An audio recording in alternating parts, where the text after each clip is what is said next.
முறை.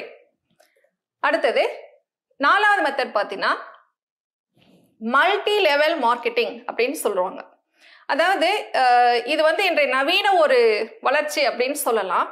உற்பத்தியாளர் நேரடியா நுகர்வோரை பொருளை வாங்கி பயனடைய செய்யுமாறு அந்த அனுபவத்தை கொடுப்பார். அப்ப அந்த நுகர்வோர் பொருளை வாங்கிட்டு பயன்படுத்திட்டு நல்லா இருக்குது, தரமா இருக்கு அப்படின்னு நினைச்சா அவருடைய ஃப்ரெண்ட்ஸ் சர்க்கிளுக்கு அதை அறிமுகப்படுத்தி வைப்பார். அப்போ அவரே நுகர்வோராகவும் மாறிடுறாரு, விற்பனையாளராகவும் மாறிடுறாரு.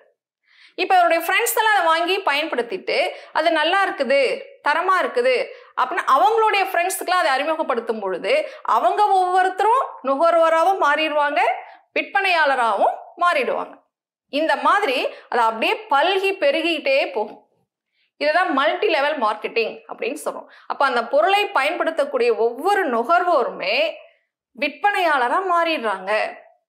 இது இப்ப சமீபத்துல ரொம்ப பாப்புலரா இருக்கக்கூடிய ஒரு மெத்தட். நீ இந்த சார்ட்டை பார்த்தீங்கன்னா தெரியுமா, முதல்ல ஒரு நபர் இருக்காரு, அவர் ஒரு 2 பேருக்கு அதை அறிமுகப்படுத்துறாரு. அப்புறம் அவங்க ஒவ்வொருத்தரும் 2 பேரை அறிமுகப்படுத்துறாங்க. இப்படியே அதை பார்த்தீங்கன்னா ஒரு லெவல்ல ரொம்ப லட்சக்கணக்கில் அது பாட்டு பெருகிட்டே போகும் ஈஸியா. அந்த பொருள் நடுவில் இடைநிலையா யாருமே தேவையில்லை, நுகர்வோரே இடைநிலையா செயல்படுவாங்க. இதுதான் என்னன்னு சொல்றோம், மல்டி லெவல் மார்க்கெட்டிங்.